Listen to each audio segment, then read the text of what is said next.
Muchas gracias por la invitación a todos los estudiantes, al doctor Fernando Carrillo, que propició este gran evento, al maestro de maestros, doctor Eloy García, y a las panelistas y panelistas que me acompañan el día de hoy. Creo que es muy significativo hablar de transfugismo y doble militancia, precisamente por lo que mencionaba el doctor Fernando Carrillo. Tenemos que hablar de la madurez de nuestra democracia, y la madurez de nuestra democracia se puede demostrar en esta figura, la figura del transfugismo, que en su modalidad más compleja se presenta como doble militancia. Ambas figuras presentan unos desafíos jurídicos, políticos y morales al mismo tiempo. ¿Por qué? Porque son la esencia misma de lo que significa la seriedad de las agrupaciones políticas, la cohesión y coherencia de sus liderazgos, pero al mismo tiempo la confianza que tiene la ciudadanía en ellos. Y por eso es importante conocer los antecedentes, las modalidades y los efectos de la figura. Impacta mucho en lo que es la representación política. Por eso uno podría también contrastar esto. ¿Cómo garantizar entonces que la lealtad a un proyecto político prevalezca sobre los intereses individuales? Y es ahí donde, digamos, se presenta entonces el fenómeno del transfugismo. El transfugismo per se no es que sea malo, sino que hay unas instancias en las cuales se puede desestimar ese mecanismo y convertirse en un mecanismo nocivo para la democracia. Se nos vienen dos elecciones muy complejas en el escenario del próximo año, las elecciones del Congreso y las elecciones de presidente.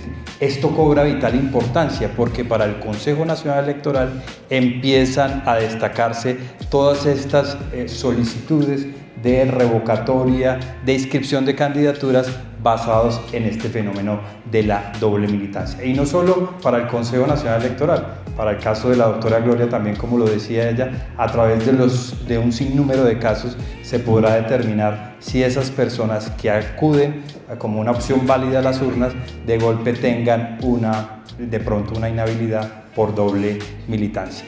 La respuesta entonces es que son personas, los tránsfugas políticos, que desatienden las directrices de su partido.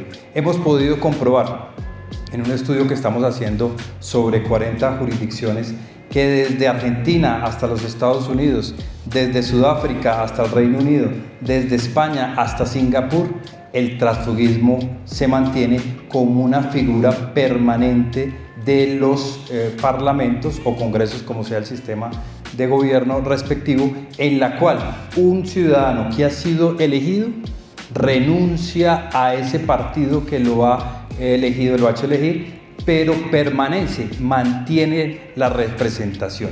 ¿Y en Colombia qué ocurre? En Colombia ocurre que se mantiene para esos escenarios en los cuales esa persona ha sido elegida, pero se ha ido extendiendo a otros escenarios preelectorales. Y es ahí donde podemos señalar entonces que, digamos, a partir del caso colombiano, que les resulta ser un poco ilustrativo, pedagógico, se ha ampliado esto a otras instancias. ¿Cuáles son esas instancias?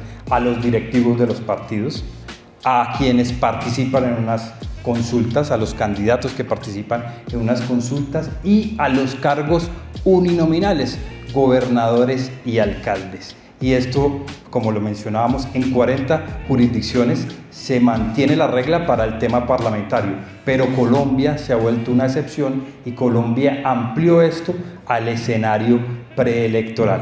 Por ello, y teniendo en cuenta, por ejemplo, el caso europeo, donde más o menos se ve el tema como una patología, que una persona migre de otro partido a otro, pues ese rompimiento de esa desatención que se tiene en ese partido que tiene esa persona y cambia o migra a otro, se tolera en el caso europeo, porque se dice aquí lo que prima es el principio de libertad de mandato. Nosotros en Colombia hemos acudido a un principio diferente, a un mandato imperativo. Entonces lo que ha ocurrido en Colombia es que en Colombia la doble militancia, que es la parte más dificultosa del transfugismo, se ha visto envuelta entonces en un cambio, una metamorfosis. Pasamos de una democracia representativa, participativa, a una democracia de partidos. Los riesgos derivados de la doble militancia, sobre todo la doble militancia por apoyo, que es la más compleja a la que hace referencia la doctora Gloria. En primer lugar, ¿qué se ha demostrado?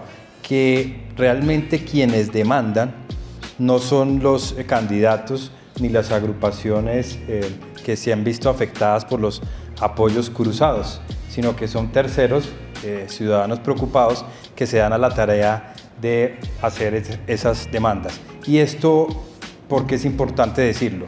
Porque si estamos ante la restricción de un derecho político, no podemos andar con discusiones morales sobre si el transfugismo o la doble militancia es bueno. Y acá la mención que hizo el doctor Andrés, yo no me refiero a que nuestro sistema haya madurado a través de haber llegado a un mandato partidista, sino que ese ha sido el proceso que ha logrado consolidar Colombia. Por eso pongo de presente el caso europeo, donde existe la libertad de mandato, es decir, las personas que se encuentran elegidas se deben a sus electores y quienes representan, pues representan en su escaño o curul ellos mismos, no a la agrupación política.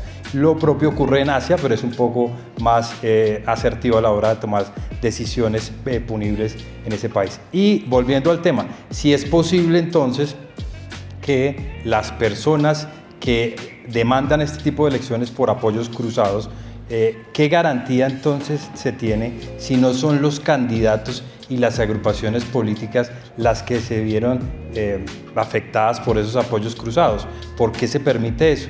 A la hora de verificar esto, el debate debe ser un poco más amplio y por eso lo importante, y ya para concluir acá, sería muy significativo que el Congreso para este tipo de casos de doble militancia por apoyo hiciera una regulación pertinente a señalar que debe existir una legitimación por activa, es decir, el ciudadano y la agrupación política afectada directamente por ese apoyo cruzado es la que debe tener, digamos, la posibilidad de demandar directamente, porque o si no, está pasando que se ha desvirtuado la figura de la doble militancia y cualquier ciudadano pues puede demandar, independientemente de que la acción electoral pues sea una acción pública. Yo creo que en este caso de la doble militancia por apoyo sí estamos encontrando una distorsión. Están teniendo en cuenta que este país pues digamos debe tener un control a partir de las instancias jurisdiccionales y se lo están saltando. En este momento ya ha habido 2 decisiones sobre eso. Se dieron cuenta que la expulsión no funcionaba y ahora ¿qué están utilizando? La sanción de la suspensión del derecho de voz y voto dentro de la misma corporación. Como lo he mencionado acá los otros panelistas también, estamos ante 4 o 5 figuras en las cuales ya se ha decantado por la misma Corte Constitucional y el Consejo de Estado que las mismas obedecen a un cambio de las lealtades partidistas y por lo tanto se han ido avalando. Lo que se ha ido avalando entonces en este momento en Colombia, ya no el transfugismo como sucede en todo el mundo. Colombia es una excepción a eso. El transfugismo en todo el mundo es el parlamentario que ha sido elegido y que renuncia a esa representación que ha tenido de esa agrupación política, pero que conserva la representación dentro del órgano legislativo, dentro de la corporación pública. Acá se ha extendido a la campaña electoral.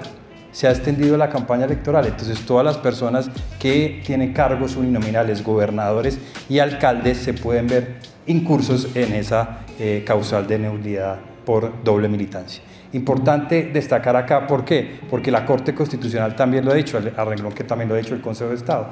Permitir que estas personas hagan estos tránsitos es, digamos, favorecer a esos intereses cruzados que dan el lugar a una campaña como la que se puede mencionar cuando existe candidatos propios de las agrupaciones políticas y deciden apoyar a partidos y a candidatos de diferentes partidos y agrupaciones. He ahí el problema. Estamos transitando entonces a una democracia partidista, pero repito aquí, sin que eso tenga un control judicial. Pero me refiero a lo de los partidos políticos, llegando al extremo de sancionar con la pérdida del derecho de voz y voto a esa persona que está en una corporación pública. Y eso podría llegar a ser, como lo he mencionado, inconvencional.